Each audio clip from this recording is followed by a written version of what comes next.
শ্রীতমার ননদ বর্ণা মায়ের বাড়িতে ঢুকেই 10টা ব্যাগ তার বৌদির হাতে ধরিয়ে দেয়। মা, তোমার জন্য একটা সুখবর আছে। আমি মা হতে চলেছি আর তুমি দিদা হতে চলেছ। শুনেছি বাচ্চা হওয়ার আগে মেয়েরা তো বাপের বাড়িতে থাকে, তাই আমিও কিন্তু বাপের বাড়িতে থাকতে চলে এসেছি। বলিস কি রে? সে তো খুব ভালো কথা। তোর প্রথম বাচ্চা বলে কথা, বাপের বাড়িতে তো তোকে আসতেই হবে। বৌমা, যাও বর্ণার জন্য গরম গরম চিকেন স্যুপ আর টোস্ট বানিয়ে নিয়ে এসো। এই শুনে শ্রীতমা ননদের খাবার বানানোর জন্য রান্নাঘরে যায়। অন্যদিকে বর্ণা তার বৌদির ঘরটা দখল করে। বর্ণা তার দাদা বৌদির ঘরের ম্যাট্রেসে বসে ভালো করে লাফিয়ে লাফিয়ে দেখতে থাকে। কিছুক্ষণ পর শ্রীতমা নিজের ঘরে এসে ননদকে এরকম আচরণ করতে দেখে খুবই অবাক হয়। আরে আরে বর্ণা, তুমি কি করছো? এই অবস্থায় এরকম লাফঝাপ করা ভালো নয়। খাট থেকে তুমি পড়ে গেলে কি হবে? আসলে আমি এখন গর্ভবতী, তো তাই কোন বিছানায় শুয়ে আমি আরাম পাবো সেটা একটু চেক করছিলাম। তোমার ঘরের ম্যাট্রেসটা কিন্তু বেশ নরম, তাই আমি কিন্তু তোমার ঘরেই ঘুমাবো। হ্যাঁ নিশ্চয়ই, তোমার যেখানে খুশি তুমি সেখানেই থাকতে পারো। আমি আর তোমার দাদা না হয়ে অন্য ঘরে শুয়ে পড়বো। আমি তোমাকে এক্সট্রা কিছু বালিশ বার করে দিচ্ছি, তাহলে তোমার সুবিধা হবে।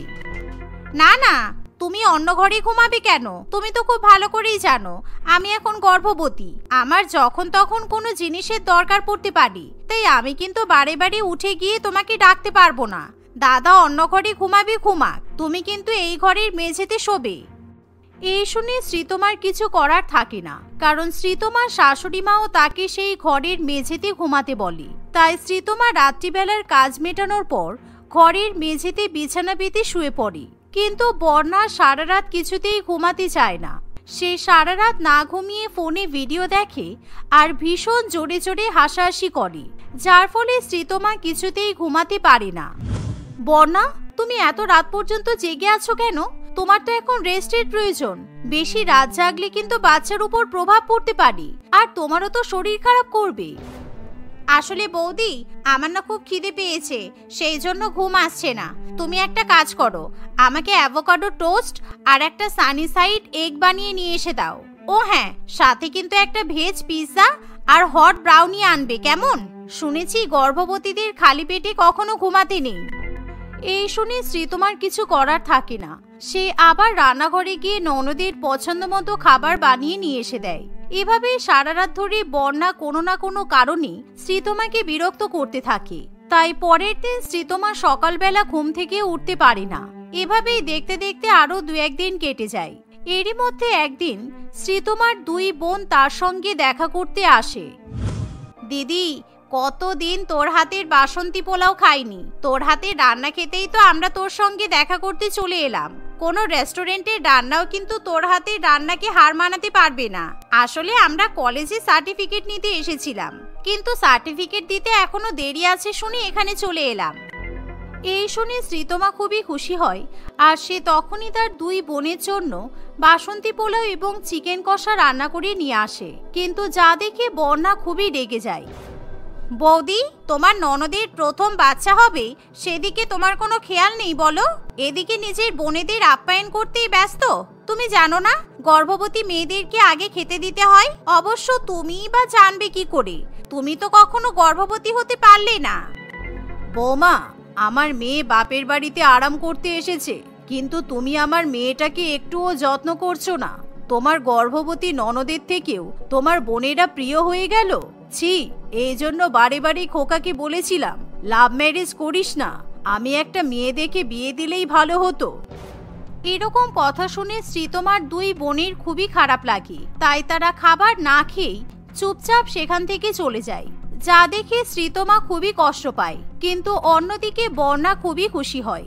সে তখনই টেবিলে রাখা পোলাও এবং চিকেন কষা খেয়ে নেয়। এভাবে দেখতে দেখতে আরো 2-1 দিন কাটে।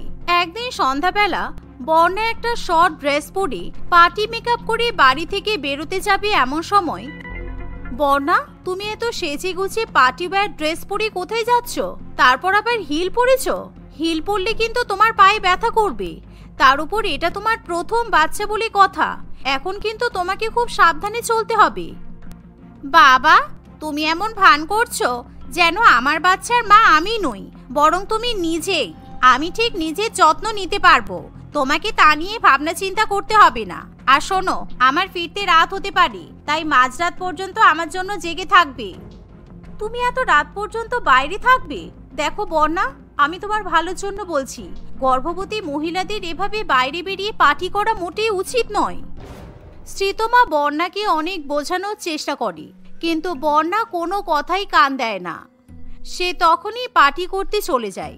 দেখতে দেখতে এভাবে আরো 2-1 দিন কাটে, কিন্তু বর্ণা এখন মাঝে মধ্যেই বন্ধুদের সঙ্গে পার্টি করতে যায়।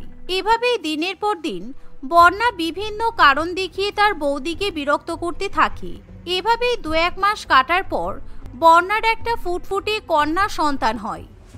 কিন্তু সেই বাচ্চার যত্ন নিতে গিয়ে বর্ণা ভীষণই হাঁপিয়ে ওঠে। দূর বাবা, এই বাচ্চা সামলাতে গিয়ে আমার তো দেখছি রূপ নষ্ট হয়ে যাচ্ছে। আমার আর বাচ্চার কেয়ার করতে একটুও ভালো লাগছে না। উফ, কতদিন বন্ধুদের সঙ্গে পার্টি করতে যায়নি। দূর, আমার তো বৌদি আছে, বৌদি আমার মেয়েকে ঠিক সামলে নেবে।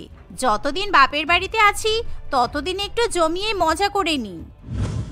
এই ভেবে বর্ণা তখনই রেডি হয়ে বাড়ি থেকে বেরিয়ে যায়। তখন বর্ণার বাচ্চা মেয়ে ঘুমিয়ে থাকে, কিন্তু বর্ণা কাউকে কিছু না বলেই পার্টিতে চলে যায়, তাই কেউ কিছু জানতে পারে না। কিছুক্ষণের মধ্যে বাচ্চা মেয়েটির ঘুম ভেঙে যায় আর সে ভীষণই কান্নাকাটি জুড়ে দেয়।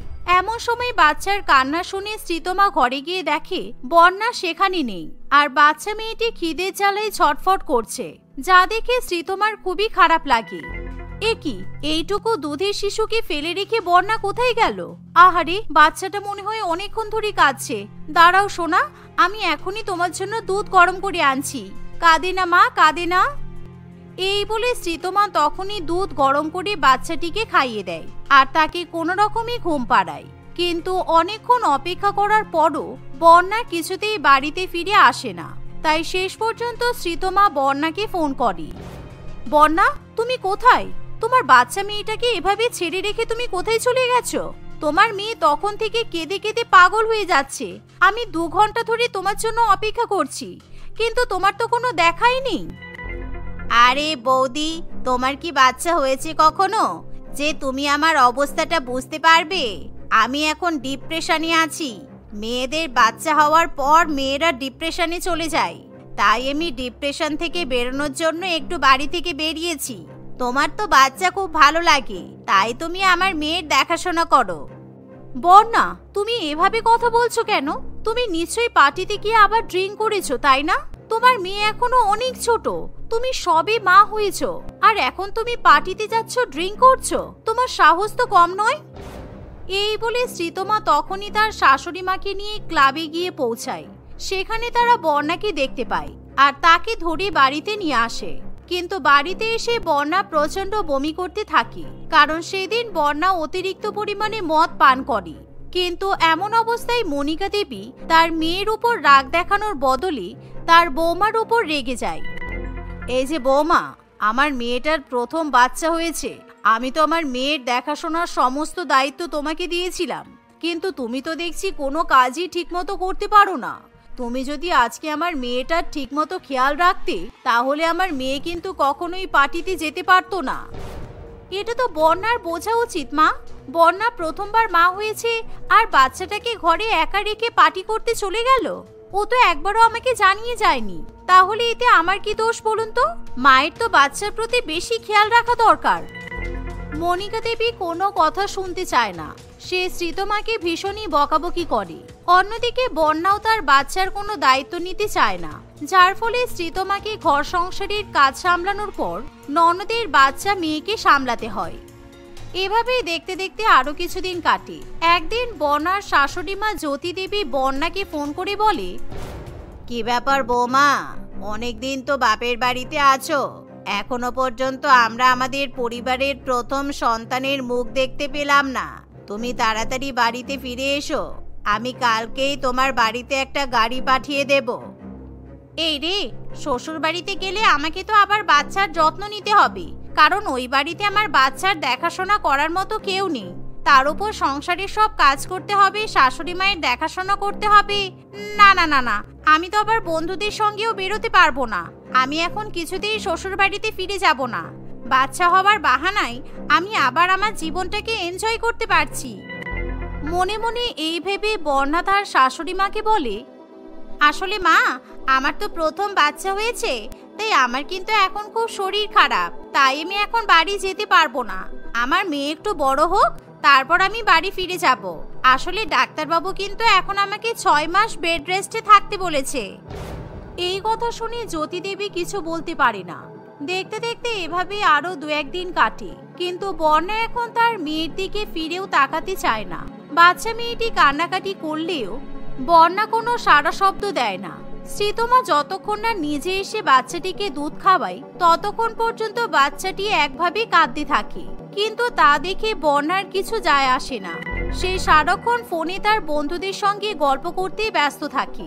অন্যদিকে নিজের নাতনিকে দেখার জন্য জ্যোতি দেবীর ভীষণই মন খারাপ করে। তাই একদিন জ্যোতি দেবী বর্ণাকে বাড়ি বাড়ি ভিডিও কল করলেও বর্ণা কিছুতেই ফোন ধরতে চায় না, যার ফলে জ্যোতি দেবী শ্রীতমাকে ফোন করে।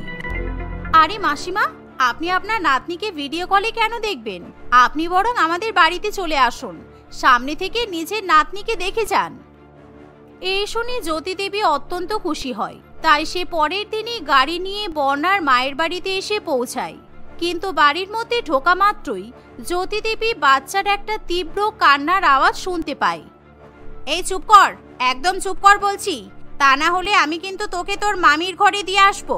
উফ, আমার মাথাটা একদম খারাপ করে দিল, সারাক্ষণ শুধু চিৎকার চেঁচামেচি। ও বৌদি, এসে আপদটাকে নিয়ে যাও তো, অসহ্যকর একেবারে। বৌমা, তুমি দিব্যি খোলামেলা জামা কাপড় করে মেকআপ করতে পারছো, আর আমার নাতনিটার খেয়াল রাখতে পারছো না? তোমার যখন শরীর খারাপ, তুমি তোমার বাপের বাড়িতেই থাকো। আমি আজকে আমার নাতনিকে নিয়ে বাড়ি ফিরে যাব, আর আমার বাড়িতে নতুন বৌমা আনবো, যে আমার নাতনির দেখাশোনা করবে। আমার দরকার নেই তোমার মতো বৌমার। এই বলে জ্যোতি দেবী তখনই তার ছেলেকে ফোন করে আর ডিভোর্সের পেপার রেডি করতে বলে, যা দেখে বর্ণা আরো বেশি ভয় পেয়ে যায়। এমনকি জ্যোতি দেবী যখন তার নাতনিকে নিয়ে সেখান থেকে চলে যাবে তখন, মা, আপনি এরকম করবেন না, আমি নিজের ভুল বুঝতে পেরেছি। আসলে এটা তো আমার প্রথম বাচ্চা, তাই বাচ্চার কিভাবে দেখাশোনা করতে হয় আমি মোটেই জানি না। আমার ভুল হয়ে গেছে মা, আমি আর কখনো এরকম করব না, আমি আপনাকে কথা দিচ্ছি। এভাবেই বর্ণা নিজের ভুল বুঝতে পারি, তাই সে তার বৌদির কাছেও ক্ষমা চেয়ে নেয়। সেদিনই বর্ণা তার শাশুড়ি মায়ের সঙ্গে শ্বশুর বাড়িতে ফিরে যায়। সেখানে গিয়ে সে তার মেয়ের খুব ভালো মতো দেখাশোনা করে। চন্দনপুর নামে একটি ছোট গ্রামে শ্রেয়া তার বাবা অঙ্কুশ বাবু এবং মা মালতী দেবীর সঙ্গে থাকত। তাদের গ্রামটা খুবই ছোট ছিল। সেখানে রোজকার বিনোদনের সেরকম কোনো ব্যবস্থা ছিল না বললেই চলে। শুধু ছিল কয়েকটা ফুলে ভরা বাগান আর বেশ কয়েকটা বড় বড় মাঠ। সেখানেই সবাই খেলা করে ঘুরে দিন কাটিয়ে দেয়। শ্রেয়ার বয়স এখন 22 বছর। তার এখন এসব ভালো লাগে না। তার শহরে যাওয়ার খুবই ইচ্ছে ছিল। একদিন সে তার মায়ের কাছে গিয়ে বলে, মা, আমার আর এখানে থাকতে ভালো লাগে না, আমি শহরে যেতে চাই। এখানকার সবকিছু কেমন একঘেয়ে টাইপের, সবাই কেমন আনস্মার্ট, যেমন জামা কাপড় পরে তেমনই ব্যবহার। আমার ভালো লাগছে না এখানে থাকতে। তুই যেখানে জন্মালি বড় হলি, সেখানকার লোকেদেরই এভাবে অপমান করছিস? শহরে এমন কি আছে যা আমাদের গ্রামে নেই? এত সুন্দর পরিবেশ, এত হাওয়া, এত গাছপালা, এসব তুই শহরে পাবি? এসব নিয়ে আমি কি করবো মা? আর তাছাড়া গাছপালা তো শহরেও আছে। শহরে রাস্তার ধারে কি সুন্দর গাছ বসানো থাকে, রাস্তাগুলো দেখতে কত সুন্দর লাগে বলতো। শুধু তাই নয়, শহরে আছে শপিং মল, রেস্তোরাঁ, সিনেমা হল, আরো কত কি। আর জানো, শ্রেয়ার কথা শেষ হওয়ার আগেই অঙ্কুশ বাবু হঠাৎ বাড়িতে এসে তাদেরকে ডাকাডাকি করতে শুরু করে। কই গেলে শ্রেয়ার মা? শ্রেয়া, কোথায় তোরা? বসার ঘরে আয়, কথা আছে। সবাই একসাথে না এলে কিন্তু আমি বলবো না। কি হয়েছে বাবা, এত ডাকছো কেন? এত হাক ডাকের কারণ কি বলো এবার তাড়াতাড়ি। আমার আর তর সইছে না যে, আমরা তো এসে গেছি, এবার বলো, চুপ করে আছো কেন? তোমাদের প্রীতম বাবুকে মনে আছে, যার ছোট মেয়ের সাথে শ্রেয়া একই স্কুলে পড়তো? আরে শ্রেয়া, আমি তোর বন্ধু রিয়ার বাবার কথা বলছি। হ্যাঁ মনে আছে। তাদের কথা এখন বলার কি মানে? এটা বলার জন্য এত হাক ডাক করছিলে? তোমার কি মাথা ঠিক নেই? এত কাজ পড়ে আছে এমনিতেই। আরে শান্ত হও, শোনো। প্রীতমবাবুর ছেলে শহর থেকে ডাক্তারি পড়ে গ্রামে এসেছে, এখানে হসপিটাল বানাবে বলে। কি বোকা ছেলে রে বাবা, এত টাকা খরচ করে পড়াশোনা করে সেই এদো গ্রামে ফিরে এলো। এখানে কতই বা রোজগার করতে পারবে? শহরে থাকলে কত বড় হসপিটালে চাকরি করতে পারতো, আর না হলে নিজের চেম্বার খুলেও টাকা ইনকাম করতে পারতো। তা না করে এখানে এলো কেন? আরে ওই ছেলে অনেক উপকারী আর অনেক ভালো মনের মানুষ। সে দেশের মানুষের সেবা করতে চায়, তাই এখানে এসেছে। আর এখানেই বিয়ে করে সংসারও করতে চাই। সে তো বেশ ভালো কথা, কিন্তু আমি এখনো বুঝতে পারছি না এত হাকডাক করলে শুধু এটার জন্য? ওদের এই হসপিটাল তৈরির গল্প শুনে আমরা কি করব? হ্যাঁ, আমাদের কি লাভ হবে? তোমাকে কি ওই হসপিটালে চাকরি দেবে ওরা? আরে না না, আমাকে বলতে দাও আগে। প্রীতমবাবুর ছেলে শ্রেয়াকে খুবই পছন্দ হয়েছে, তাই আমি শ্রেয়ার সাথে প্রীতমবাবুর ছেলের বিয়ে পাকা করে এসেছি। অত ভালো ছেলে এই গ্রামে আর পাবো বলে তো মনে হয় না। তাছাড়া তার উপর একটা বড় ডাক্তার, তার উপর আবার হসপিটাল বানাবে, বুঝতেই তো পারছো। এটা তুমি কি করলে বাবা? আমি ভেবেছিলাম আমি শহরের ছেলেকে বিয়ে করে শহরে চলে যাব, কিন্তু তুমি আমাকে এখানেই আটকে দিলে, আমার জীবনটা এভাবে ধ্বংস করে দিলে। এই বলে শ্রেয়া কাঁদতে কাঁদতে নিজের ঘরে চলে যায়। শ্রেয়া কিছুতেই গ্রামে বিয়ে করতে চায় না, কিন্তু তার বাবা মা জোর করে তাকে বিয়েতে রাজি করায়। দেখতে দেখতে বিয়ের দিন এগিয়ে আসে।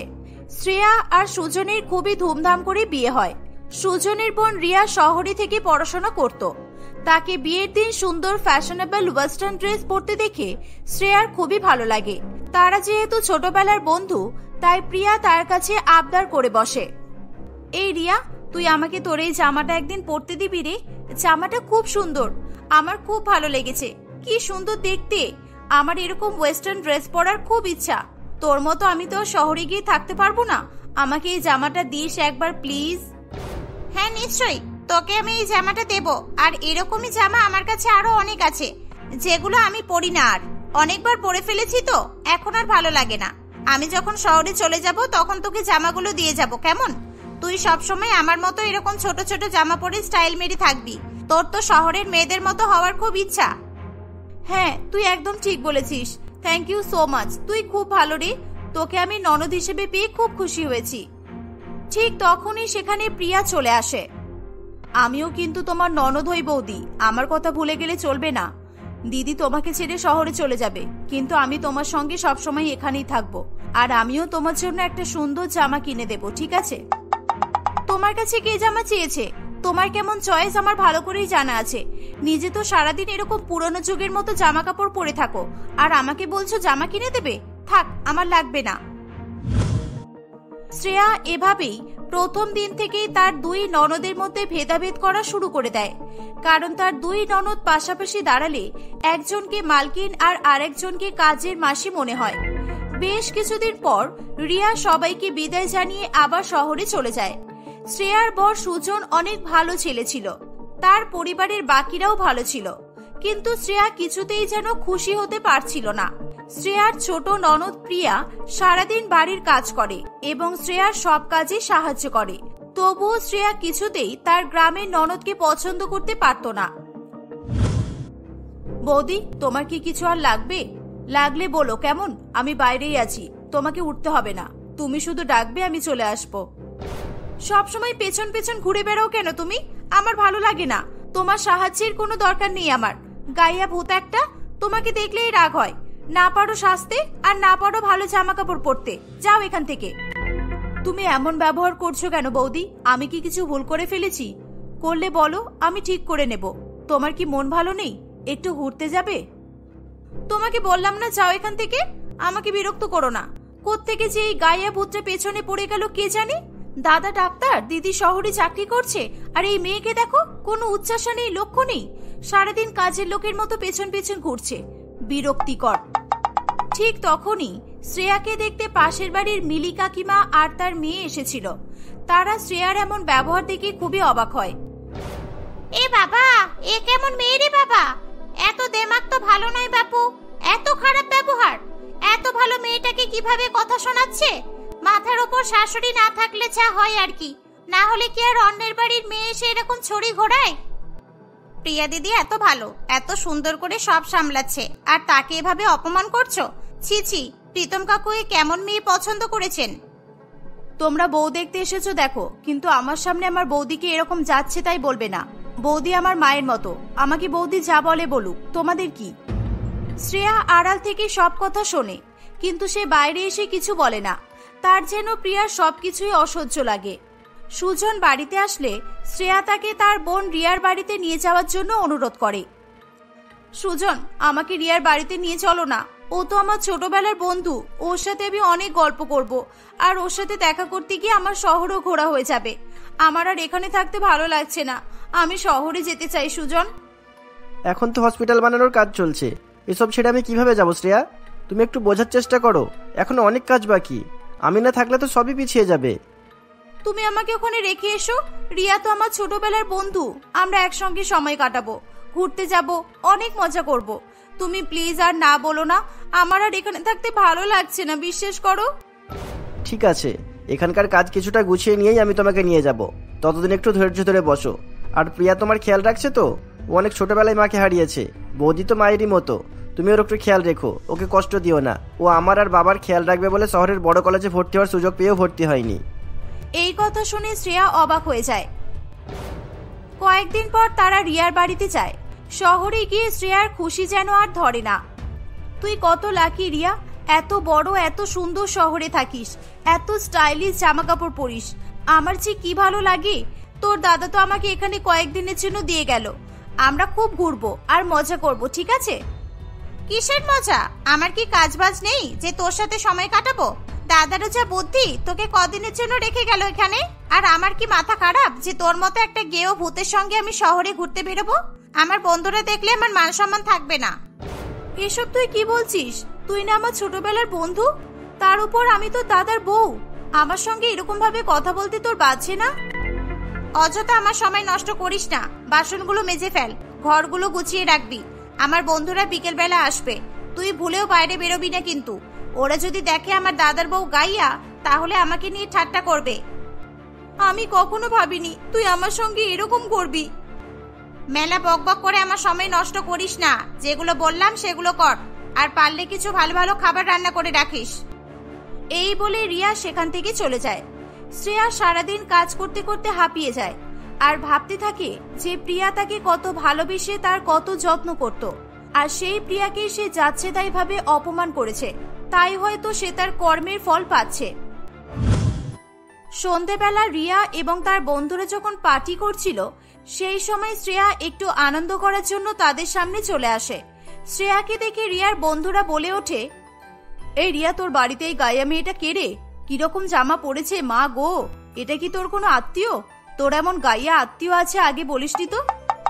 আরে না না, এটা তো আমার বাড়ির নতুন কাজের লোক, কয়েকদিন আগেই রেখেছি। এই, তোকে বলেছিলাম না তুই বাইরে আসবি না? যা ভেতরে যা। রিয়ার কথা শুনে শ্রেয়া খুবই কষ্ট পায় এবং সে সুজনকে ফোন করে তাকে নিয়ে যেতে বলে।